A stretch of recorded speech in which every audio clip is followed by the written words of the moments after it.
Okay, so welcome back. Today we're going to talk about sorting through and extracting data on a list of class objects. So you might want to know how many objects in the list have a certain property, or maybe you want to extract those objects from the list into a sublist. There's many ways that you can access the data in multiple objects in a list. And what we're going to do is we're going to start out using an example of a list of objects that are motorcycles.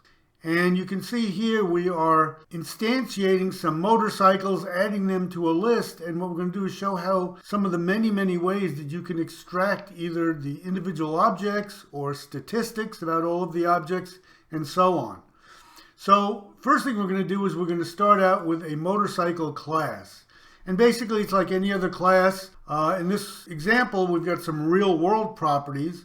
A string telling us what brand, how much horsepower the engine has is a double, throttle position at any point in time, the maximum speed of the motorcycle, and also a value defining how fast it will accelerate.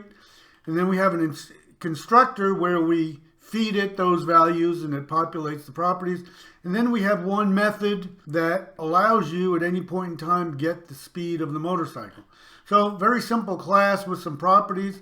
And what we're going to do is instantiate a bunch of objects, add them to a list, and show you how to extract data from that list of objects. So here's our main form. It's a C# Visual Studio Windows Forms application.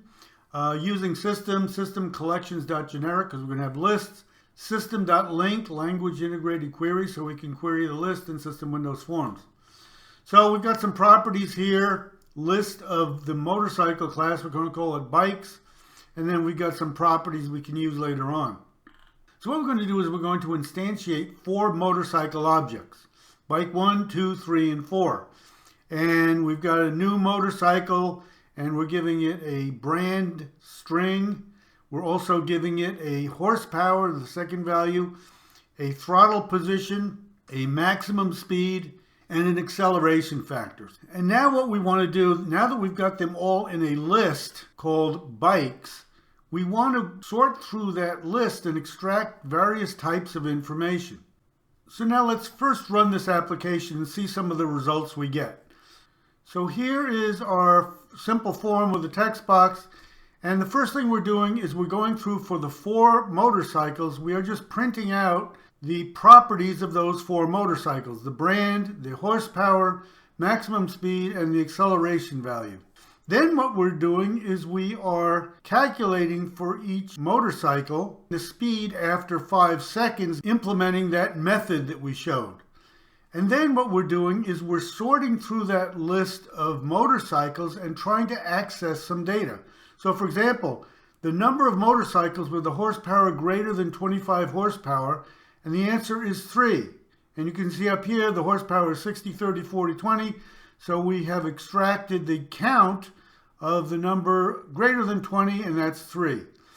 The first bike in the list greater than 25 horsepower is this first motorcycle, which is a Yamaha with 60 horsepower.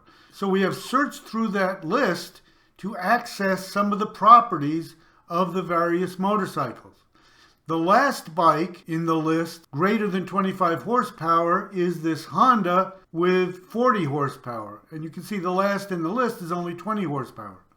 Now we can also extract the index of the first bike greater than 25 horsepower.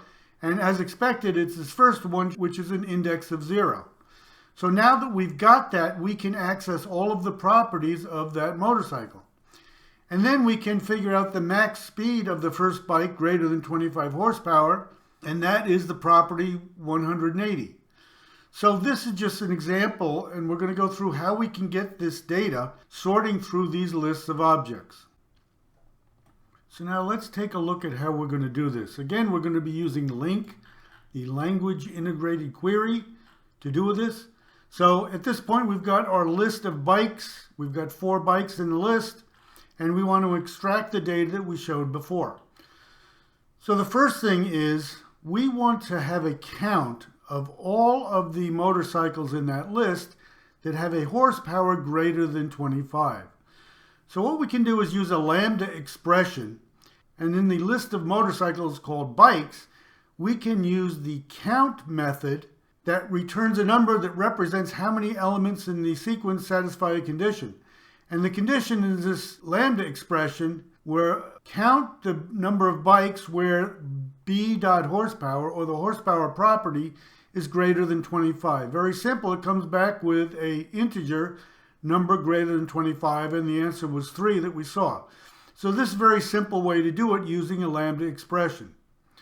Now, let's say we don't want just a number. Let's say we want the expression to return an object in that list. So for example, if we want to return the first bike in the list with a horsepower greater than 25, we can use the bikes.find and feed it the same lambda expression. So the bike where the bike horsepower is greater than 25, find the first object in the list that matches that 25 horsepower and return it as an object, as a motorcycle object. Right, here we got the count. Here we're actually grabbing the object itself. This is going to return us the first object in the list that satisfies the requirement. This one, bikes.findLast, will return the last in the list that satisfies the requirement. So bikes.findLast, the same lambda expression, is giving us a motorcycle. We're going to call it the last bike HP. So now we've got these two objects that we've accessed, and now we can work with them. Now we can also find the index of the bike in the list that satisfies this lambda expression. Again, horsepower is greater than 25. Find index. It will return the index, and that index is an integer. So this will give us an index, which we can then use later. Now, we can do the same query. Instead of using a lambda expression, we can use the regular language integrated query, which is going to return an IEnumerable of motorcycle. And we're going to call it bikes link, and we're going to say from B in bikes, from all of the bikes in that list, where b.horsepower is greater than 25. And we can also get that list ordered by the horsepower value. And in this case, we can add this descending, which will give us an IEnumerable that has the highest horsepower motorcycle at the top of the list and the lowest at the bottom. And this select selects those bikes in the list and returns an IEnumerable. So now we've got this bikes HP link, which is a list sorted by decreasing horsepower. So now we know that the 0th element has the highest horsepower and so on. So this is just another way to do your searching in that list. So now we have found previously the index of the first bike that has a horsepower greater than 25. We can now use that index here where we say the first bike with the horsepower greater than 25, what is its maximum speed? So in the bikes list, we can access the bike index that we got before and tell us, hey, for that bike, what is the maximum speed? And how we have the double that tells us the max speed of bike index 0. Now, in this line, we can access the motorcycle, which has the maximum speed rating of all of the bikes in the list. And we're going to call it max speed bike. We can say bikes order by descending, and we are choosing the first or default in that list because since it's descending, the first element in the list is going to be the highest maximum speed since it's descending. So we're then accessing the first element. We did that previously where we did this HP link where we've got a descending list and we can always access the 0th element. But here's another way to do that. So that should give you a pretty good idea how to access and sort and search through lists of class objects and extract data, objects, statistics, and that kind of thing. So if you like any of these videos, I encourage you to hit the like button, subscribe, hit the bell notifications, but most of all, please let others know that we're here so we get some views. Really appreciate it. Otherwise, take care. Have a really good day. Thanks.